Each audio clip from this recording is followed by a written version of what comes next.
रात का गहरा सन्नाटा था। चारों तरफ अंधेरा छाया हुआ था। एक आदमी तेज कदमों के साथ रास्ते पर चलता जा रहा था, पर तभी अचानक बारिश होने लगी।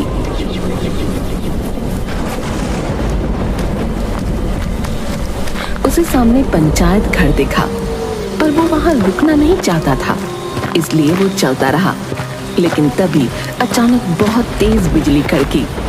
वो आदमी डर के मारे भागा और जाकर पंचायत घर के छज्जे के नीचे खड़ा हो गया। हे भगवान, मैं कहाँ फंस गया? पंचायत घर में ताला लगा हुआ था, लेकिन अंदर से किसी के बुदबुदाने की आवाज आ रही थी। लेकिन अंधेरे में दिखना मुश्किल था। उसने मोबाइल निकाला और फ्लैश लाइट जलाई। जैसे ही रोशनी हुई तो उसके सामने एक बहुत ही खतरनाक सी दिखने वाली चुड़ैल प्रकट हुई। मुझे कुछ मत करना, मैं तो बस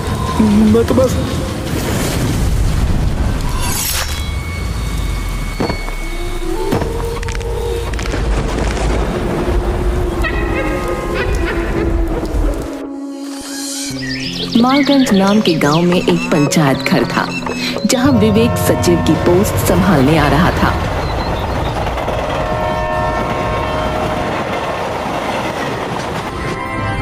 हे भगवान, क्या किस्मत है मेरी। मुझे गांव बिल्कुल पसंद नहीं है और गांव में ही आकर रुका हूं। क्या करूं?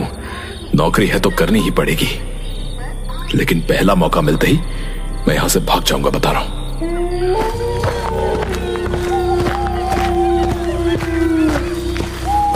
क्या रोड है ये? रोड में गड्ढे हैं या गड्ढों में रोड है, समझ ही नहीं आ रहा है। तुम नए सचिव हो ना? मरोगे, तुम भी मरोगे। वो तुम्हें भी नहीं छोड़ेगी, वो किसी को नहीं छोड़ती है। क्या बक रहे हो? जाओ यहां से। भाग जाओ, अपनी जान प्यारी है तो यहाँ से भाग जाओ। फिलहाल तू भाग जा यहां से, वरना मार मार के तेरा सिर फोड़ दूंगा, मैं बता रहा हूं। नहीं सुनेगा तो मरेगा, नहीं सुनेगा तो मरेगा। सब मरेंगे, सब मरेंगे।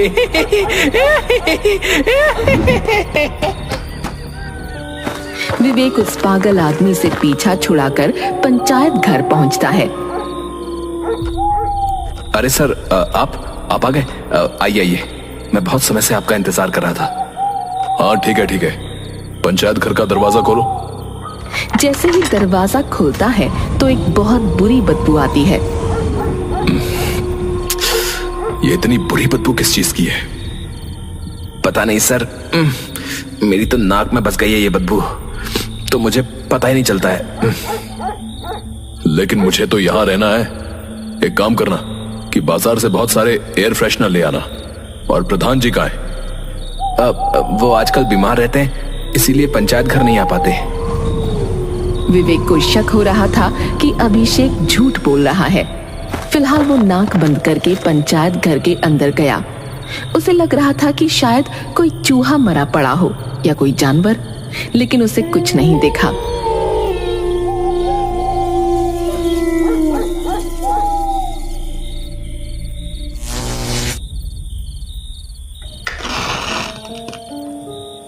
यार अभिषेक, मैं तो समझ ही नहीं पा रहा हूं कि मैं यहां रहूंगा कैसे। मजबूरी का नाम नौकरी है सर। हाँ यार, सही कहा तुमने। अभिषेक चला गया और विवेक मोमबत्ती की रोशनी में बैठकर कुछ सोचने लगा। लेकिन तभी अचानक उसके ऑफिस में रखी हुई कुर्सी अपने आप हिलने लगी। वो उस कुर्सी के पास पहुंचा तो कुर्सी ने अचानक हिलना बंद कर दिया। ये क्या था? अगर ये हवा से हिल रही थी तो अचानक एकदम कैसे रुक गई? उसे कुछ समझ नहीं आता और वो उसी कुर्सी पर बैठ जाता है। लेकिन कुर्सी पर बैठने के अगले ही पल अचानक उसका पूरा शरीर पैरालाइज हो जाता है और वो देखता है कि पूरे पंचायत घर में खून भर रहा है। फर्श, दीवारें, छत सब कुछ खून से लाल हो चुका है। उसको हार्ट अटैक आने वाला था कि तभी अचानक उसका फोन बजा और वो ठीक हो गया। पंचायत घर भी पहले जैसा नॉर्मल था।